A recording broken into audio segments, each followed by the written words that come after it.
वेदास्तथा स्मृतिगिरो यमचिन्त्य शक्तिं सृष्टिस्थितिप्रलयकारणमामनन्ति तं श्यामसुन्दरमवीक्रियमात्ममूर्तिं सर्वेश्वरं प्रणतिमात्रवशं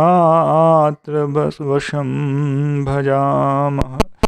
अज्ञाननिरधिरुपैति यया विशोषं भक्तिः परापि भजते परिपोषमुच्चैः तत्त्वं परं स्फुरति दुर्गममप्यजस्रं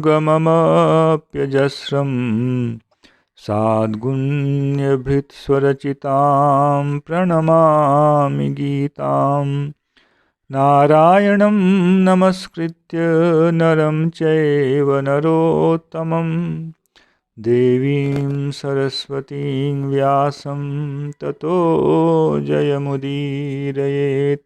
हरे कृष्ण कृष्ण कृष्ण हरे हरे, हरे राम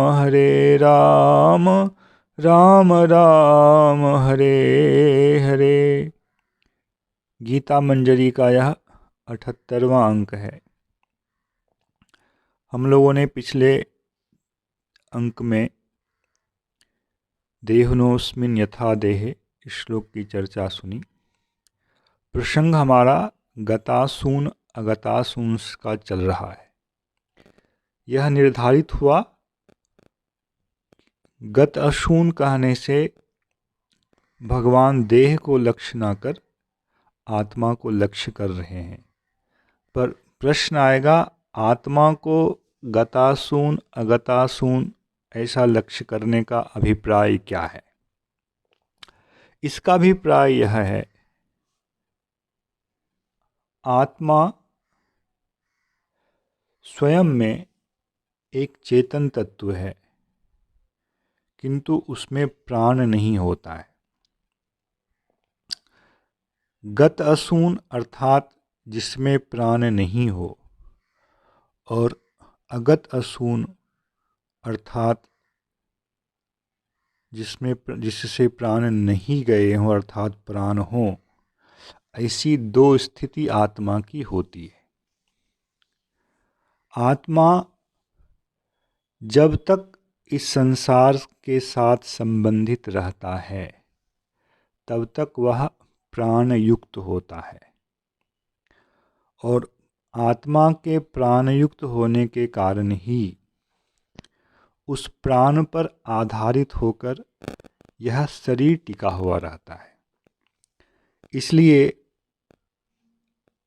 इस शरीर से आत्मा निकल गई ऐसा व्यवहार भी उचित है, और इस शरीर से प्राण निकल गए यह जो व्यवहार अधिकतर होता है वह भी सही ही है, क्योंकि प्राण के निकलने के कारण ही यह शरीर विघटित होना शुरू हो जाता है। जब तक शरीर में प्राण है तब तक यह शरीर चैतन्य सा बना रहता है।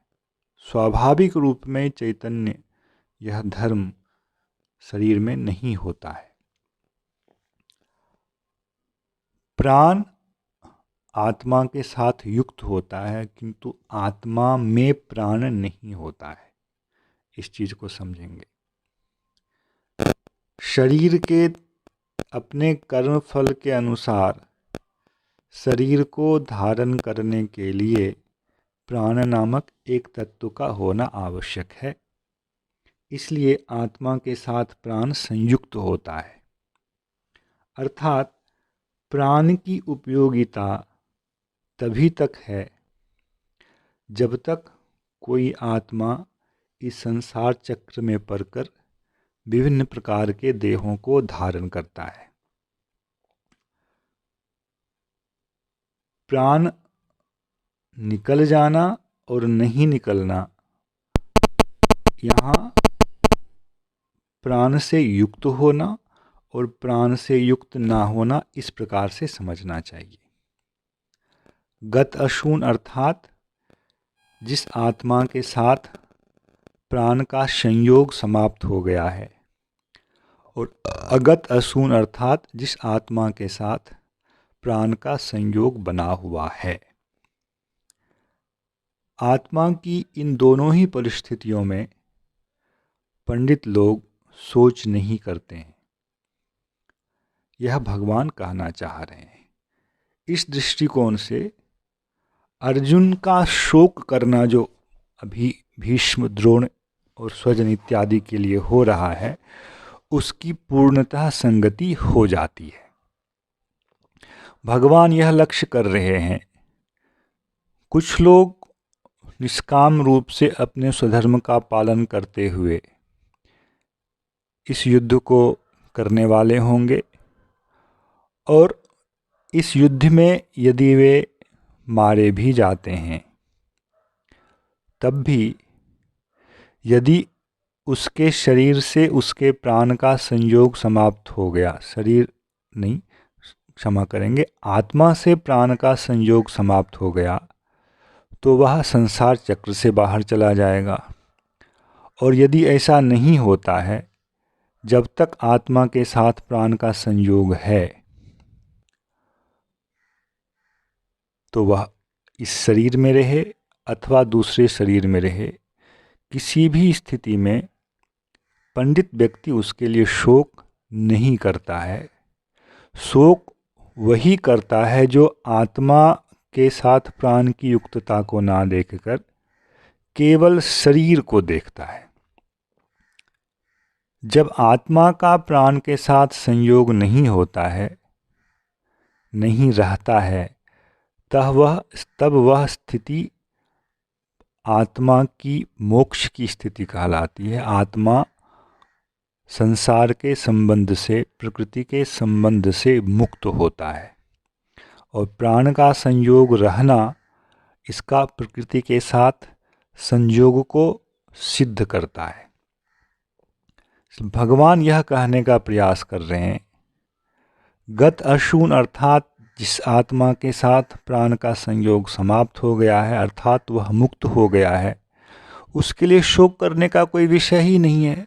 कितने ही लोग इसमें होंगे जो धर्म के अनुसार, स्वधर्म के अनुसार युद्ध में रत होंगे, किंतु उनका चित्त शुद्ध होगा तो वे युद्ध में मारे जाने पर भी मुक्त ही होंगे। इसलिए उनके लिए तो शोक करना ही नहीं चाहिए। विशेष रूप से भीष्म इत्यादि तो इसी श्रेणी के हैं जिसके लिए तुम्हें अधिक दुख हो रहा है। दूसरी ओर आत्मा जब प्राण युक्त है तो वह संसार युक्त भी है, वह मुक्त नहीं है, और वह चाहे इस शरीर में रहे चाहे उस शरीर में रहे, दोनों स्थिति उसके लिए समान ही है। वह शरीर को धारण करने वाला है प्राण के साथ, तब भी वह शोक का विषय नहीं बनता है। इस प्रकार से भगवान गतासून अगतासून इन दो शब्दों को कहने का प्रयास कर रहे हैं। 2:12वें श्लोक में न त्वेवाहं जातुनासं न त्वं नेमे जनाधिपाः, इस श्लोक में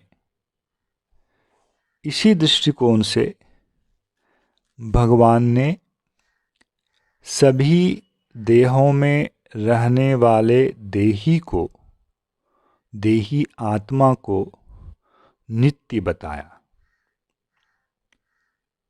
अर्थात जिस पदार्थ का कभी नाश ही नहीं है,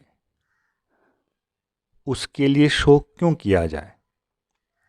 नाश तो उस नित्य पदार्थ के साथ प्राण का संयोग होने पर फिर जो पुनः जो देह का संयोग प्राप्त होता है, उस देह मात्र का नाश होता है, और जीवन में घटित होने वाली घटनाएं, अंतःकरण के भाव, सुख दुख इत्यादि सभी उसके कारण ही होते हैं। इस 2:12वें श्लोक में भगवान ने कहा ऐसा कभी नहीं होगा जबकि हम लोग नहीं होएंगे। अर्थात गत असून हो अर्थात प्राण के साथ आत्मा का संयोग समाप्त हो जाए तब भी वह मुक्त स्थिति में होगा। वह तो बहुत ही उत्तम बात है कि उसमें उसे सांसारिक दुख का अनुभव तो होगा ही नहीं। और यदि गत असून ना होकर अगत असून हो, प्राण से युक्त स्थिति हो आत्मा की, तब भी हम सब लोग रहेंगे। इसलिए तुम किसको मारोगे? तुम इस देह को मार सकते हो, इस देही को तो तुम मार ही नहीं सकते हो। इसलिए दुख करने का कोई कारण ही यहाँ नहीं है। स्वधर्म का पालन करते हुए यदि तुम मरो, चाहे ये राजा लोग मरें, हर स्थिति में स्वधर्म के पालन करने का एक अच्छा फल सबको आने वाला है। उस दृष्टिकोण से भी यह उत्तम स्थिति है। यह प्राण से वियुक्त होने के कारण आत्मा के मुक्त हो जाने वाली स्थिति जो है, उतनी उत्तम स्थिति नहीं होने पर भी यह स्थिति उत्तम ही है कि स्वधर्म का पालन करते हुए यदि युद्ध में कोई मरता भी है तो उससे उत्तम गति की ही प्राप्ति होगी, भले ही वह मुक्ति जैसी स्थिति ना हो। इसलिए तुम्हें शोक नहीं करना चाहिए। इस 212वें श्लोक में पूज्यपाद शंकराचार्य जी ने यह कहने का प्रयास किया है कि आत्मा एक ही है, जबकि भगवान यह कह रहे हैं ऐसा कभी नहीं होगा कि अतः परम सर्वे वयम ना भविष्यामा, हम सब लोग नहीं होंगे। यद्यपि भगवान यहाँ बहुवचन का प्रयोग कर रहे हैं, किंतु श्री शंकराचार्य जी यह कहना चाह रहे हैं कि आत्मा एक ही है। और उनके अतिरिक्त अन्य जो वैष्णव आचार्य लोग हुए हैं, उन सब ने कहा है आत्मा एक नहीं है। इस शरीर में रहने वाला जो देही है वह अनेक है और वे सभी नित्य हैं, मरणशील नहीं हैं।